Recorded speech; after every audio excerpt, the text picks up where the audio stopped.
மறைந்த கராத்தே வீரர் ஷிகான் உசைனியின் உடல் மதுரையில் நல்லடக்கம் செய்யப்பட்டது. மதுரை ஹாஜிமார் தெருவை பூர்வீகமாக கொண்ட பிரபல கராத்தே வீரரும் நடிகருமான உசைனி இரத்த புற்றுநோய் காரணமாக காலமானார். சென்னையில் அவரது உடல் அஞ்சலிக்காக வைக்கப்பட்டு பின்னர் ஆம்புலன்ஸ் மூலமாக சொந்த ஊரான மதுரைக்கு கொண்டு செல்லப்பட்டது.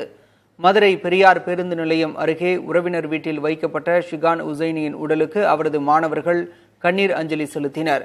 பள்ளிவாசலில் சிறப்பு தொழுகைக்கு பிறகு காஜிமார் தெரு பகுதியில் உசைனின் உடல் அடக்கம் செய்யப்பட்டது.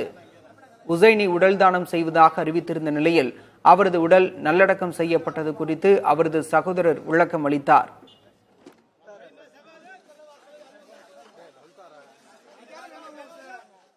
நாங்கள் பண்ணதில்ல, பேசிக்கலி நாட் அவர் ஃபேமிலி. நான் அவர் பண்ண காரியத்தை நான் ரொம்ப வரவேற்கிறேன், ரொம்ப பாராட்டுறேன். பட் அது என்னன்னா, இங்கே சில சம்பிரதாயங்கள் உங்களுக்கு தெரியும். இந்து மதத்தில் சில நல்ல சம்பிரதாயங்கள் இருக்கும், அதே மாதிரி இஸ்லாமில் இருக்கும், அதே மாதிரி கிறிஸ்டியன்ஸில் இருக்கும். இதை ஏன்னா the pressure of the community தான்.